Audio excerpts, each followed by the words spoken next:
This video is sponsored by my OnlyFans, where I do my meaningful sex educational content, fitness, health, nutrition, relationship advice, and more.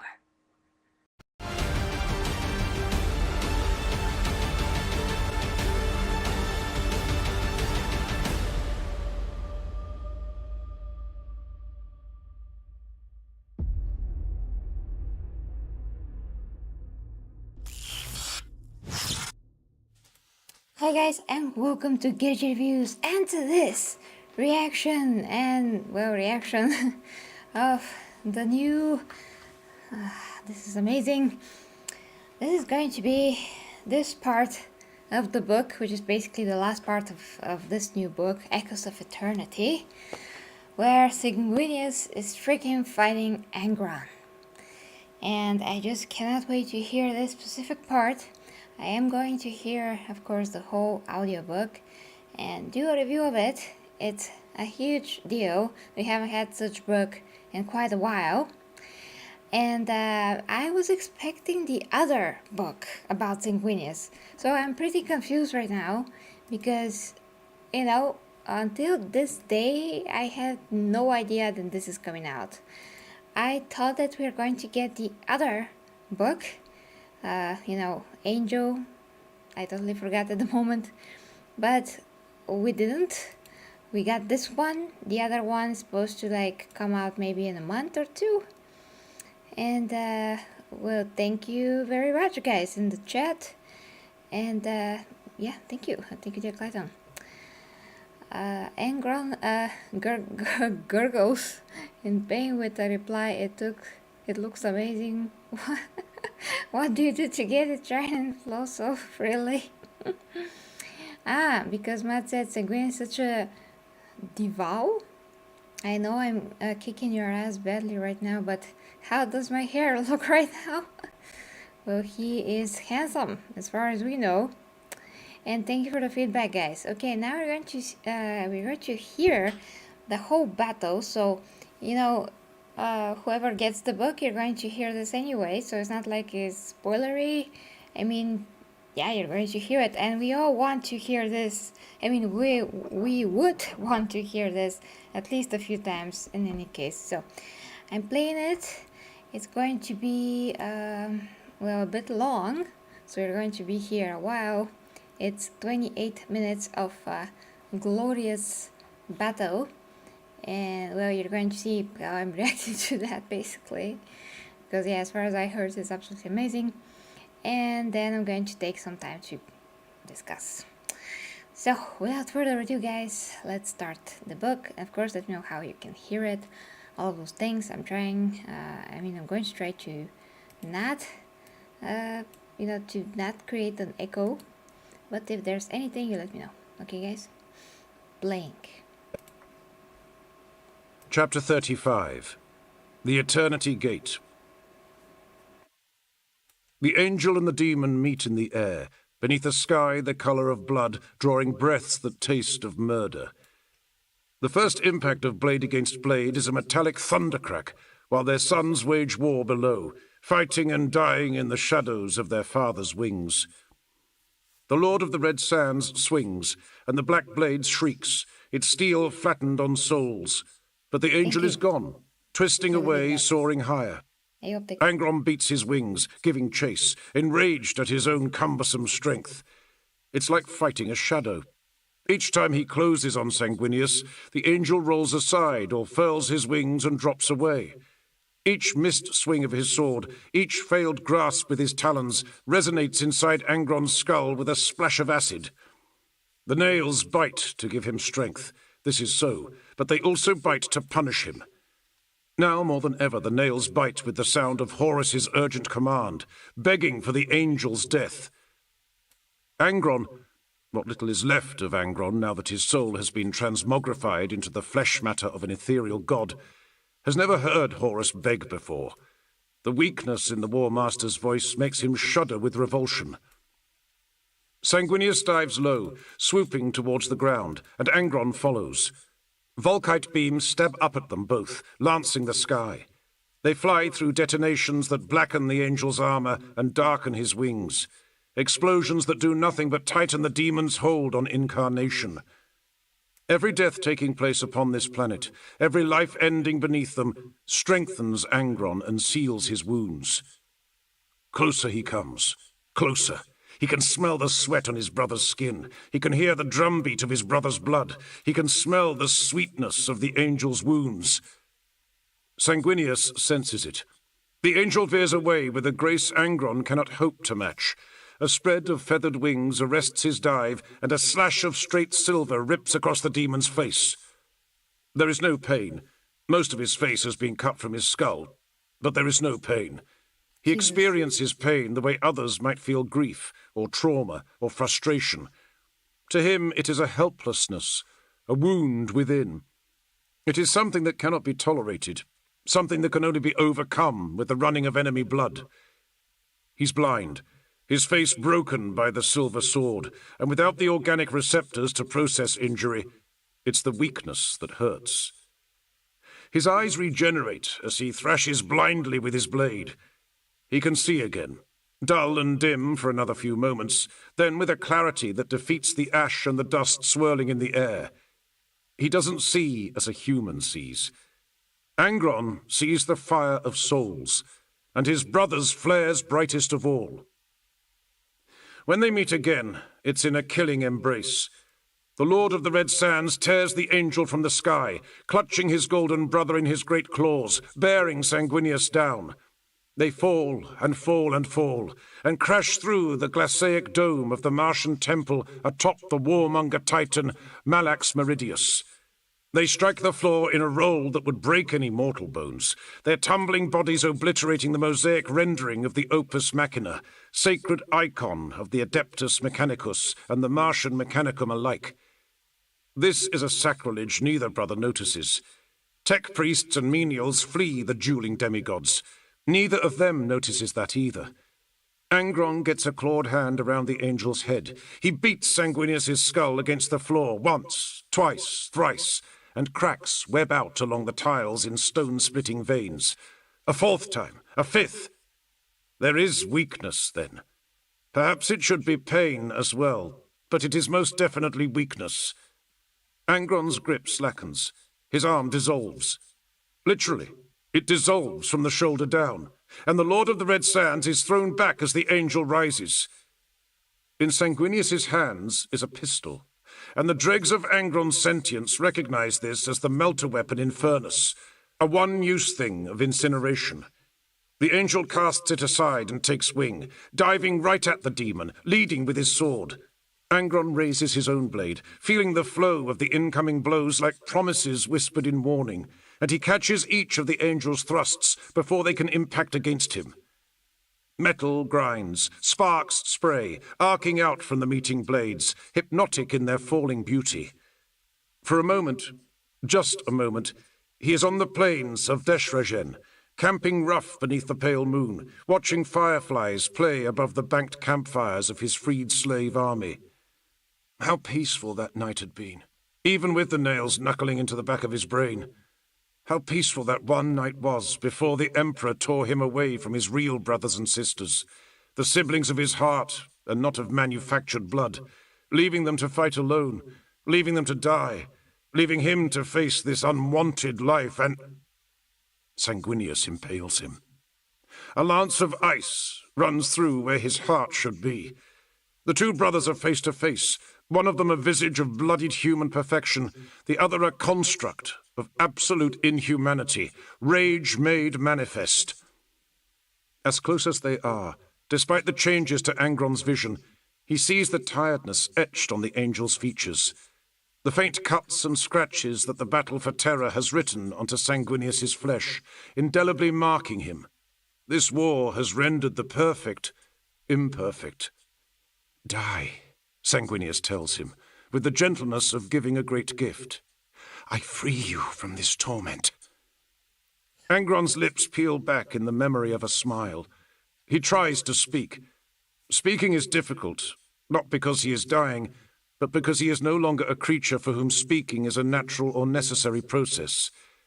Speech is an echo from a lost life. The Lord of the Red Sands expresses himself in slavering roars and the death of his foes. Sanguinius sees this, sees the way Angron's face twists, trying to remember how to form words, sees that the demon is not dying. The Lord of the Red Sands moves, but the angel is faster. Sanguinius tears the blade free and leaps upward, taking to the sky. Bleeding, laughing, the demon follows. They swoop between the temple towers that rise from the back of Malax Meridius. They break away into open sky. Sanguinius is slower in the open, but he is built for this. He is graceful and experienced and born for aerial warfare. Angron has the unreal strength of demonic muscle, but he is a gargoyle chasing a hawk. Sanguinius weaves and soars and dives out of his clutches, and... Kill him! Horus, inside the demon's mind. The words are bloated by the pantheon, ripe with the borrowed power of the gods. Behind those words is the promise of pain, true pain, nails pain. The Lord of the Red Sands beats his wings harder, his sword leaving a trailing wake of screaming souls, the dead of terror singing their song. They race low to the ground, hardly an arm's reach above the heads of their warring sons, fast enough that their armies are an indistinct blur. Angron swings the black blade. He gouges earth. He sends blood angels and world eaters tumbling across the ground, their bodies destroyed, their souls spilling into the warp's million waiting maws. Without warning, Sanguinius climbs, soars. This is your chance. What you were born and reborn for. The Lord of the Red Sands ignores Horus's puling. He senses Sanguinius tiring, and sees it in the flicker of his soul fire. His brother's spirit ripples with the desperate sweetness of exhaustion. The war, the battlement, the bane of the ninth bloodline. Yes, the angel's strength is running dry. The demon gathers speed, flying into the polluted wind, while anti-air fire stitches the air around him. Sanguinius weaves aside from the blinding slashes of las cannon beams, rolls away from the juddering passage of a legion stormbird. Angron, far less maneuverable, crashes into it, goes through it, tastes the flavor of those doomed souls as their craft comes apart around them. It is nothing to him, the expenditure of a breath's worth of effort. Behind him, the stormbird falls from the sky, its hull aflame and cleaved in two. The largest piece of its structure will tumble against the side of the Sanctum Imperialis, detonating against the thickest void shields ever created. Wreckage will rain upon the warriors of both sides. Angron knows none of this, will never know it. Do not fail me, Angron. Jesus. The babbling of a frightened creature speaking as though it were in control. The Lord of the Red Sands pays it no heed. They dive through the death cloud of a falling titan, into black smoke and the white fire of plasma. The billowing smoke cannot hide the light of the angel's soul. Angron is close, close, close enough that he parts his jaws to reveal uneven rows of mismatched teeth that jut up from bleeding gums. As they circle in this burning, choking sphere that only burns and chokes one of them, the demon gives a draconic roar. The sound is exultant and instinctive. It is unfiltered emotion, and it reeks more of triumph than rage. Angron's mouth is still open when the spear, hurled from the angel's left hand, strikes. It shatters most of the demon's teeth, severs his tongue at the throat root, and punches through the back of his head. With the cervical segments of his spine reduced to ectoplasmic chunks, Angron falls, boneless, stunned from the sky. The angel twists in the smoke and follows his brother down. Angron hits the royal ascension with cratering force at the heart of the two warring legions. His impact kills almost 100 warriors on both sides. But this is another concern outside the shreds of his sentience. The surviving world eaters cheer him through the dust. They bay at him like loyal hounds. But he knows nothing outside his own fury. He claws at the spear. He roars around its impaling length. In these helpless seconds, he's beast-stupid in sound and action, thrashing in the dirt. The lance comes free, slick with ichor pretending to be blood, gobbets of demonic flesh sizzling on its silver surface. Already the demon is reforming, reknitting, sustained by whatever metaphysical processes fuel his existence. The Lord of the Red Sands throws the weapon away in time to meet its wielder.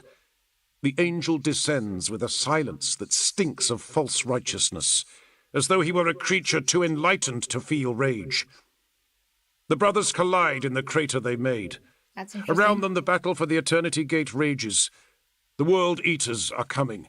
The World Eaters and the Life Takers and the Bloodletters. Sanguinius senses them draw near, hears their howling. Angron sees this awareness dawn in his brother's eyes. Sanguinius hacks and hacks and hacks as the snarls of chain axes and demon blades grow louder. It isn't enough. The angel launches away, a crack of his wings carrying him upward. The Lord of the Red Sands knows he can't catch Sanguinius in the sky.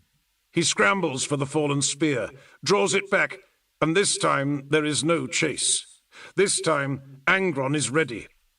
He throws the spear, still slathered in ichor from when he tore it out of his own throat. The second he casts it, it rips through the air with a concussive drumbeat, breaking the sound barrier. The angel rolls aside with the grace of the Skyborn, dodging this streak of bladed intent. No, Angron sees. Not dodging. Faster than the human eye can follow, the angel has caught his spear as it passed, rolled with the momentum, and now he casts it back to the ground with a cry of effort. Angron will catch it, this twig of a thing, and... He clutches nothing but air, and the force of a meteor hits him in the chest, throwing him down, pinning him to the warp-stained ground. For several unreal seconds, the Lord of the Red Sands is impaled in place, speared through the chest. There is no pain, only humiliation. He frees himself in time to see Sanguinius ascending, leaving him behind. His wounds close, but slower. Slower. Slower than before.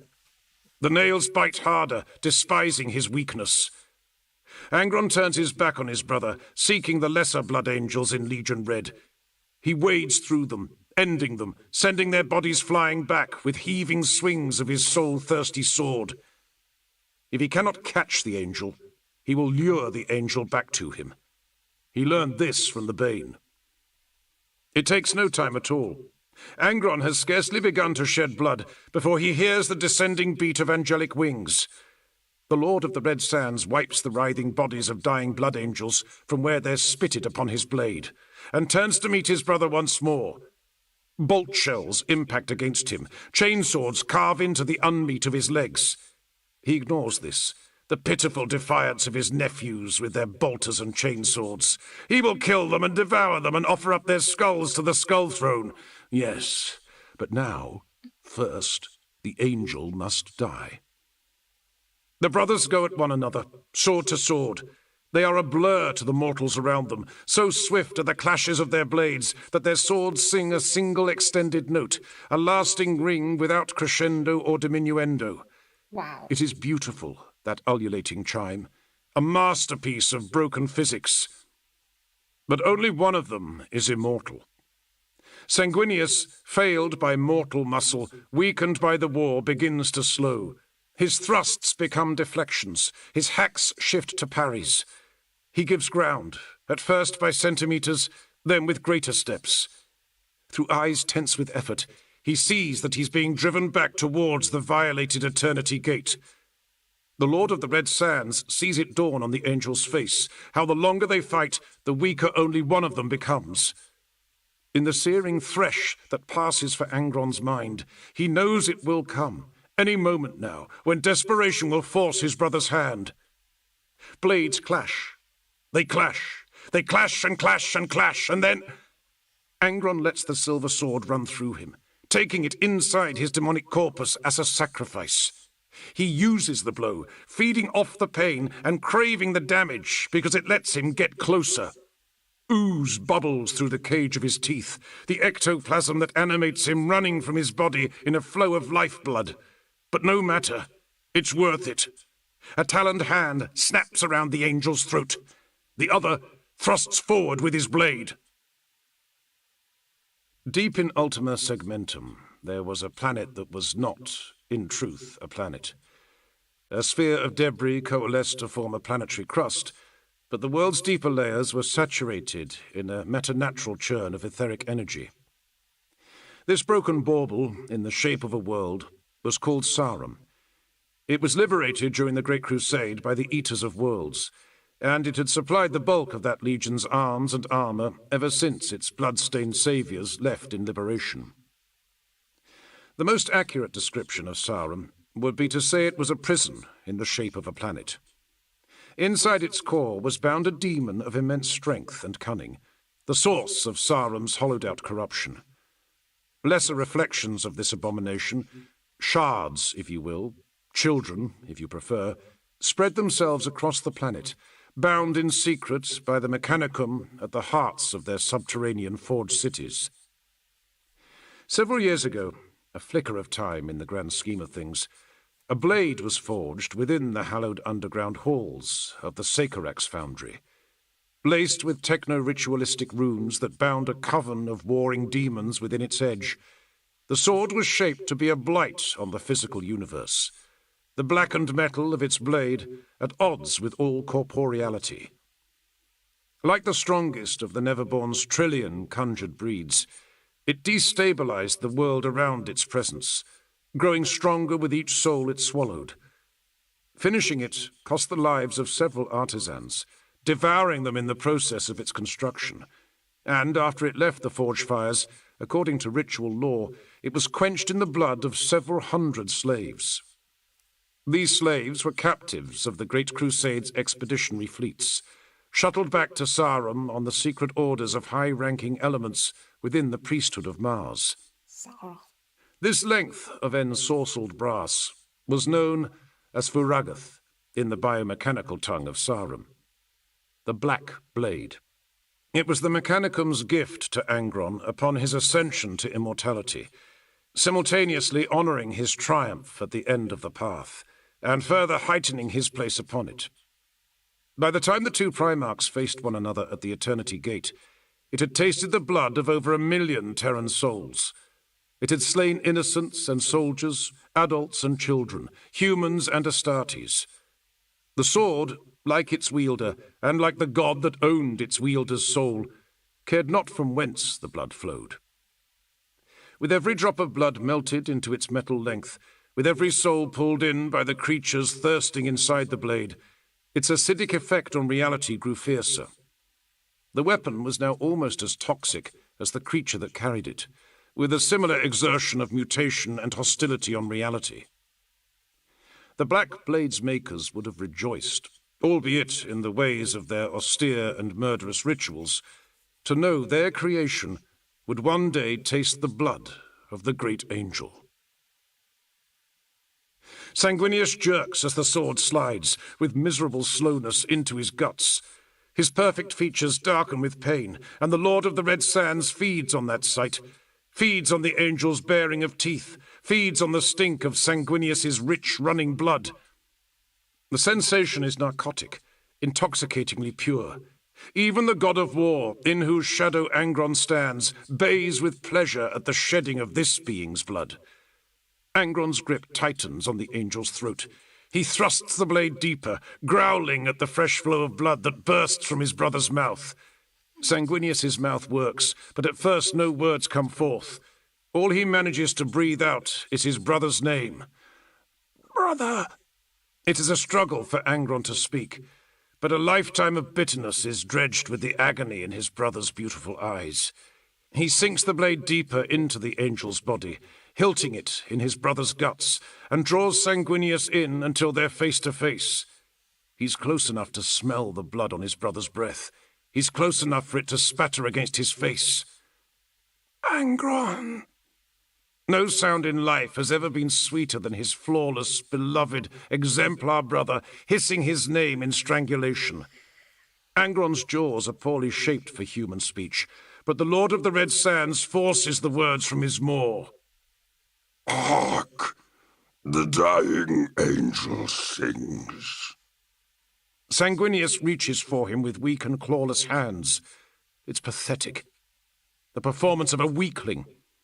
The Lord of the Red Sands doesn't need to breathe. He cares nothing if his brother's hands find their way around his throat. But the sweetness is fading. The adrenal rush drains away. Is this truly how the angel dies? Is this all the fight Sanguinius has left in his celebrated form? Angron. Horus, the War Master, the coward in orbit. The Lord of the Red Sands hears the voice break through his ecstatic haze, and senses Horus has been seeking to reach his blood-soaked mind for some time. There is derision in the War Master's presence, but above all, there is fear. Release him! Release him! He is... Sanguinius's reaching hands close on a fistful of the cranial cables that crown Angron's head.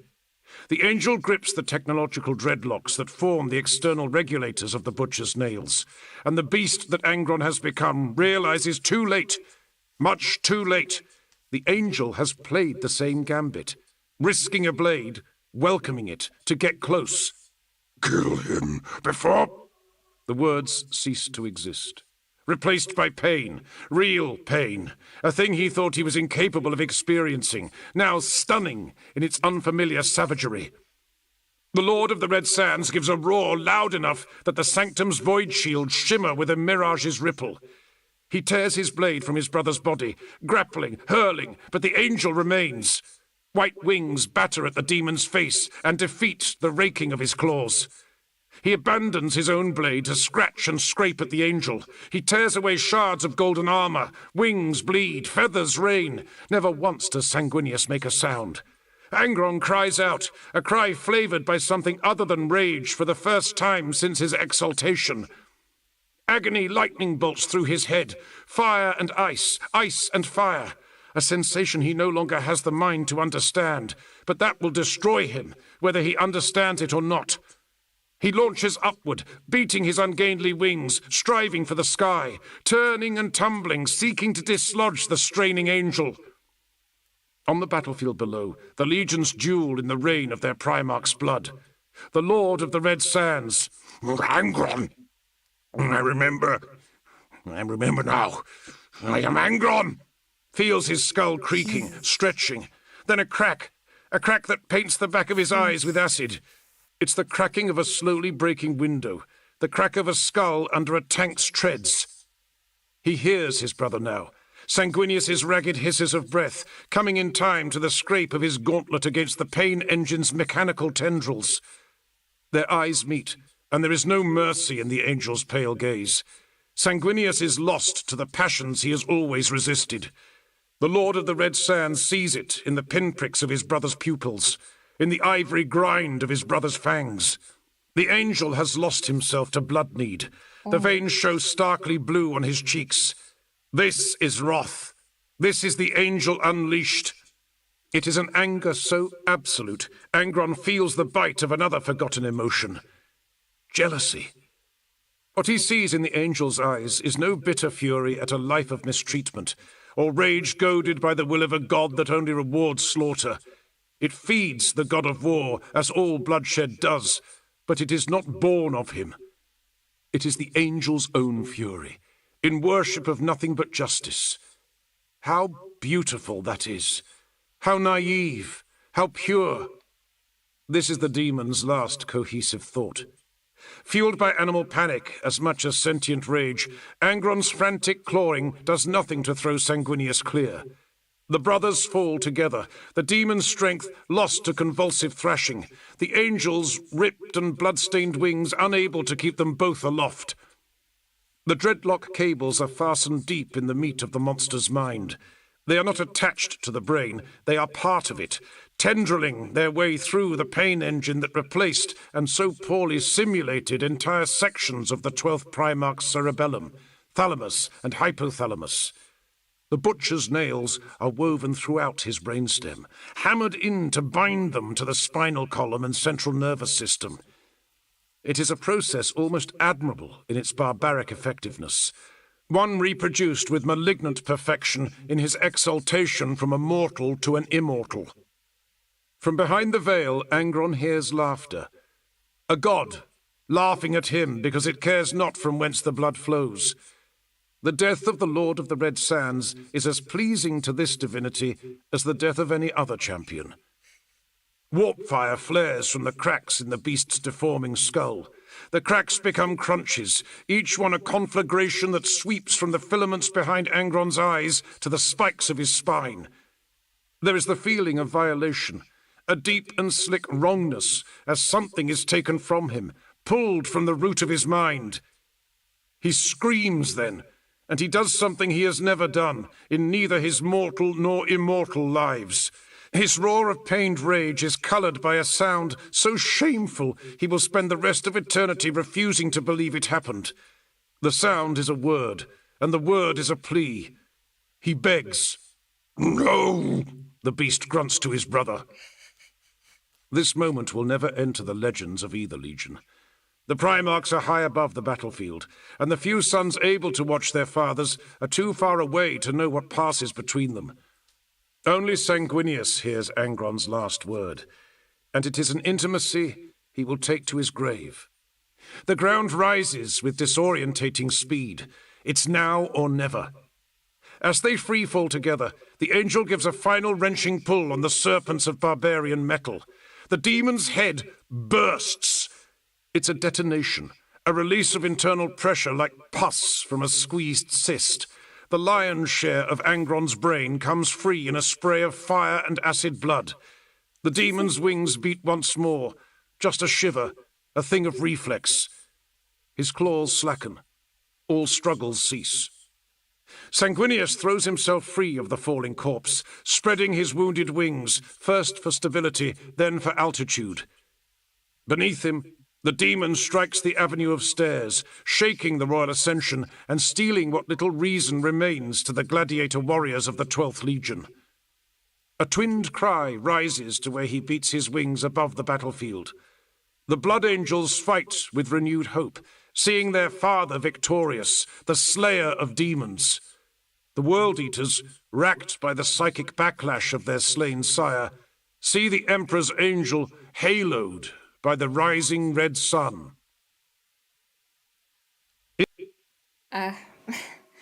Okay, that was it, guys. This was absolutely amazing. Who is naive now, Angron? You know? Because he is following a god that does not care if he dies or not. Because he just cares about what is serving him. Jesus, that was actually one of the best battle scenes I ever heard. Literally. Maybe even the best. I can't remember, maybe Battle of Fulgrim and Ferris, but not Ferris. Fulgrim and Ferris Manus. Yeah, should be that. That was like a year ago when I listened to this book, but yeah, this is one of the most absolutely amazing battles ever. And there's so many key things there. Can't wait to discuss that, when we get to the review of the whole book. But it's 15 hours, so it's going to take me a week probably. Oh, apologies, guys. I really wish I can go to bed earlier today. It's 11:30. Chapter Master Vegas, thank you too, and Andre, hi.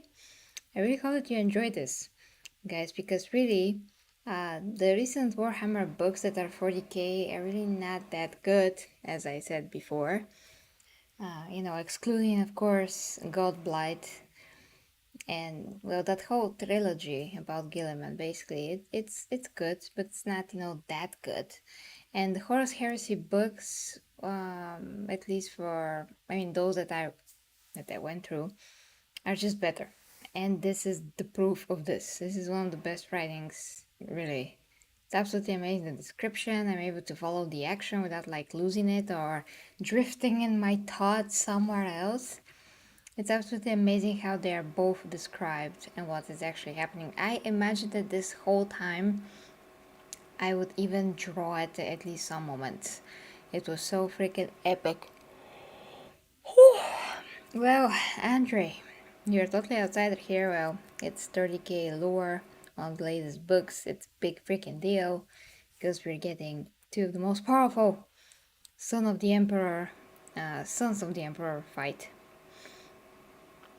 How you are doing? Good. You can say good. Yeah, but this week, guys, it's just a bit I don't know, I just feel a bit tired this week, and we do have a lot to do actually.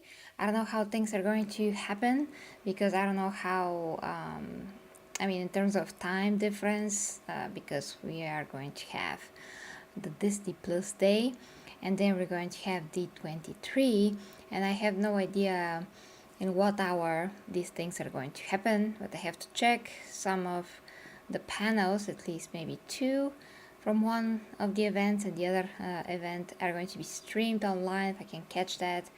If it's like 1 a.m. in the morning for me, I would not be able to.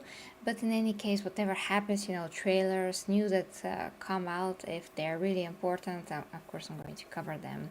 And I also have to create my OnlyFans video for tomorrow, which is of course super important. So Disney Plus, they or not, have to deliver.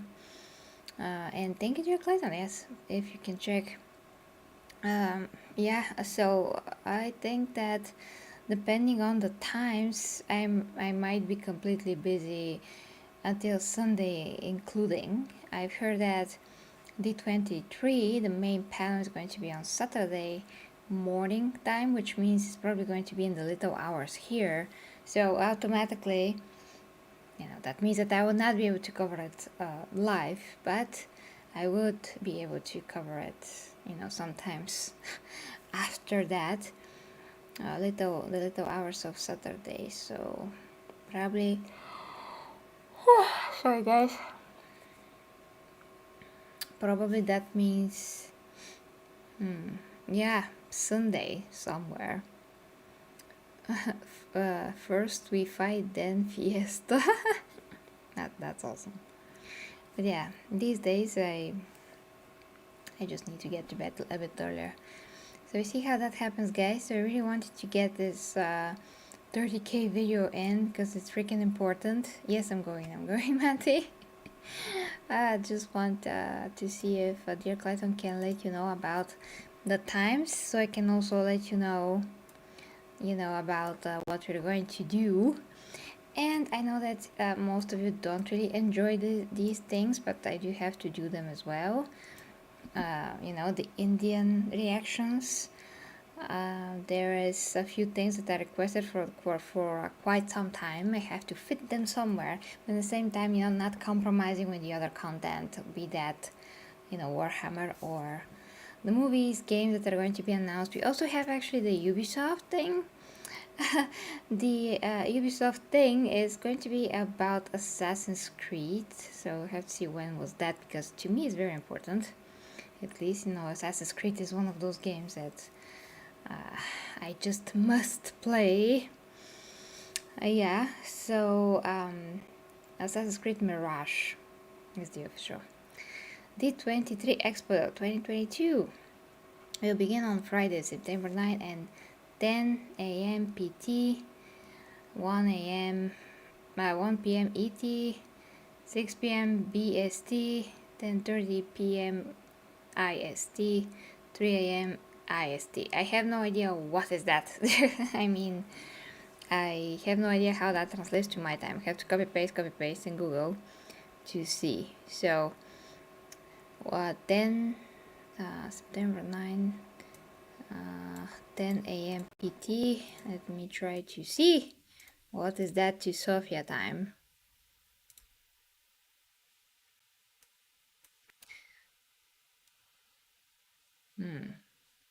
Wait, it says 8 p.m. my time. That's perfect. If it's 8 p.m. my time, I'm going to be able to cover it. Absolutely. Okay, well, let's see the other times.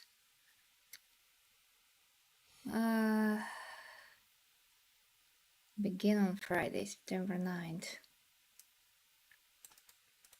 Hold for a sec.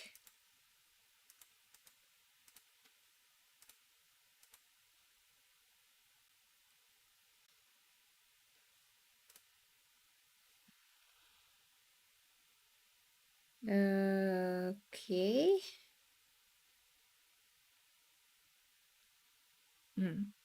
September 9th, damn it. 10 a.m. Also doable. Also doable. That's gonna be important enough for me to stay. Oh, okay. Thank you, Cat. I'm gonna check that. Just wanted to say something now. And not all of those things are going to be worth covering, by the way.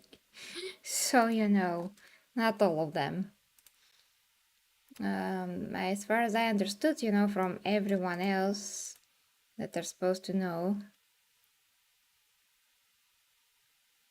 Eastern time, and the other is 4 in the afternoon, which also should be possible. Okay, guys, so whatever it is possible, I'm gonna be there. Yeah, and whatever is really important, because like I've said, yeah, not everything's going to be like the main thing. As far as I know, the one thing in you know, on Saturday is going to be the biggest deals and the biggest announcements. On Disney Plus Day, that's another topic. We'll see what Disney are going to uncover there. But like, for instance, if there's news about the new show Echo, I couldn't freaking care less. Yeah, about Echo. I mean, why don't they make a show about the shoes of Moon Knight? For all I care, to this point, ridiculous. You know, making shows about C minus level characters nobody knows, nobody cares about. Like 2 people do, maybe. And she was presented very, very, very, very uninterestingly in Hawkeye. I mean, the most dull character I've ever seen. So there's that. Disney Plus Day takes place Thursday, September 8th. While Disney hasn't confirmed the schedule of events, last year's festivals kicked off at 9 a.m. East ET, 6 a.m. PT, and continued throughout the day. Yeah, well, we'll see what is there to be covering. Yeah. So guys, thank you so much for watching. This was the best. Let me know what you thought in the comments. And in our Golden Astartes Discord server, I made a topic about the latest 30k, 40k Warhammer books. So if anyone has any information about when the books are coming, because a lot of times there just isn't dates, but we know that some books are coming. Like I said, this just like, you know, totally under my radar for some reason. So that's why I made the topic. You can, you just, you know, let me know there, and we can keep track of the books that are coming there. So yeah, there's that. Have a great night, and yes, Goldie, of course. So guys, love ya. Thank you so much for being here. If you like support me, you know where, Patreon, PayPal. You can become a member of the channel. You can check OnlyFans, where I do all of my meaningful sex educational content, fitness, health, nutrition, relationship advice, and more. And if you want to build a body like Sanguinius as well. So with that being said, guys, thank you. See you tomorrow, hopefully.